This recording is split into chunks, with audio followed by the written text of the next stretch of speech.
Nah, 5 komponen yang akan kita bahas pada pagi hari ini adalah ada pembicaraan, bicara audiens, topik atau hal dibicarakan, media bicara dan juga tempat berbicara. Langsung saja kita masuk ke komponen utama yaitu pembicara. Nah, jadi dalam aktivitas berbicara di depan publik, keberadaan pembicara itu merupakan elemen yang paling utama dan juga tidak tergantikan. Tanpa adanya pembicara, maka kegiatan berbicara itu tidak akan mungkin terjadi. Nah, ada kompetensi yang harus dimiliki oleh seorang pembicara. Yang pertama adalah menguasai materi. Sebagai pembicara, kita itu harus menguasai materi yang akan kita sampaikan. Tidak hanya menghafal saja, tapi kita itu benar-benar harus paham dari isi materi yang akan kita sampaikan. Nah, yang kedua adalah kepercayaan diri. Sebagai pembicara, kita itu harus memiliki rasa kepercayaan diri yang tinggi, tidak menutup maupun ragu-ragu saat menyampaikan materi di depan kita bicara kita. Nah, yang terakhir adalah kemampuan komunikasi. Nah, sebagai pembicara kita itu harus memiliki kemampuan komunikasi yang baik. Misalkan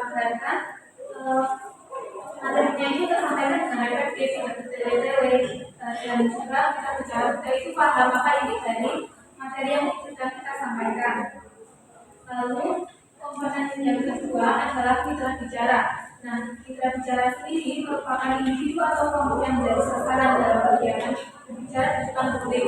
Mereka itu berperan sebagai pendengar sekaligus penafsir pesan yang disampaikan oleh pembicara. Adapun peran utama mitra bicara adalah yang pertama adalah sebagai pendengar aktif. Jadi sebagai mitra bicara mereka itu tidak hanya mendengarkan tapi juga fokus memahami dan juga memahami isi dari apa yang disampaikan oleh sang pembicara. Dan kedua adalah sebagai memberi respon. Mitra bicara ini akan memberikan respon berupa satu ekspresi wajah maupun mengajukan pertanyaan kepada pembicara dan komunikasi itu akan berjalan dua arah. Nah, yang terakhir adalah sebagai penilaian dari sifat dari komunikasi. Komunikasi sendiri itu akan secara berhasil apabila mitra bicara kita itu paham apa yang kita itu sampaikan dan dapat memberikan respon yang sesuai. Nah, yang komponen selanjutnya adalah materi yang disampaikan. Jadi fungsi utama dari materi berbicara itu adalah sebagai presentasi pesan yang ingin disampaikan oleh pembicara kepada mitra bicara ataupun pendengarnya. Adapun kriteria materi yang disampaikan yang pertama adalah sesuai ataupun relevan. Jadi materi yang disampaikan itu harus sesuai dengan topik dan juga apa yang dibutuhkan oleh mitra bicara kita sehingga itu tidak melenceng dan mitra bicara kita itu paham apa yang sedang disampaikan. Lalu yang kedua adalah tersusun rapi. Jadi materinya ini harus disajikan secara urut seperti mulai dari pembuka, isi penutup itu harus dijelaskan secara urut. Nah, yang ketiga adalah faktual dan juga dapat dipercaya. Materi yang disampaikan itu harus berdasarkan data, fakta dan juga sumbernya itu jelas agar dapat dipertanggungjawabkan kebenarannya dan juga tidak menyesatkan. Lalu yang selanjutnya adalah media bahasa dan juga media bantu. Media bahasa sendiri merupakan sarana utama komunikasi yang kalian gunakan oleh pembicara untuk menyampaikan pikiran, gagasan, maupun opininya pada mitra bicara. Nah, adapun media bahasa ini penggunaan unsur bahasaan secara verbal maupun nonverbal seperti pemilihan kata, intonasi, ekspresi wajah dan juga gerakan tubuh. Sedangkan media sendiri adalah alat kata tambahan yang digunakan untuk memperkuat penyampaian pesan. Contoh media itu adalah misalnya PPT yang sedang saya gunakan ini ataupun berupa gambar, grafik, video dan juga yang lain.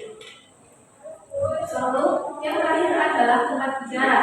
Jadi tempat bicara di depan publik adalah ruangan lokasi yang digunakan sebagai wadah terjadinya komunikasi antara pembicara dan juga mitra bicara. Nah, ada pun karakteristik tempat dalam berbicara publik yang efektif itu yang pertama adalah mudah dijangkau. Jadi tempatnya ini haruslah yang mudah dijangkau. Misalkan ada di Google Maps, tidak sulit dicari maupun tidak sulit ditemukan. Nah, yang kedua adalah kondisi dan juga nyaman. Jadi tempat terjadinya berbicara publik ini adalah tempat yang nyaman. Misalkan ada jelma dengan AC, proyektor dan juga tempatnya itu haruslah tempat yang nyaman, tidak harus yang dingin, misalkan dalam perjalanan AC seperti itu. Nah, yang terakhir adalah dilengkapi dengan fasilitas teknis. Nah, dilengkapi fasilitas teknis sendiri adalah misalkan dilengkapi dengan mic pengeras suara ataupun media bantu untuk menyampaikan materi yang sedang dibicarakan. Dari sekian dari saya, apabila ada yang ingin bertanya silakan. Perkenalkan, nama saya Ana Dwi Martia dengan NPM 2420301067. Izin bertanya, sejauh mana tempat yang nyaman membuat audiens itu fokus? Terima kasih. Baik, saya akan menjawab pertanyaan dari Mbak Ana mengenai sejauh mana tempat yang nyaman itu akan membuat pendengar merasa nyaman. Nah, tempat yang nyaman sendiri itu akan membuat audiensnya itu atau pendengar itu merasa lebih nyaman. Misalnya tempat yang tadi itu tempatnya tidak dengan anak dengan asli sehingga kita bicara itu tidak akan salah atau nanti akan pasti panas daripada memperhatikan materi yang sedang disampaikan. Terima kasih dari saya. Sekian, wassalamualaikum warahmatullahi wabarakatuh.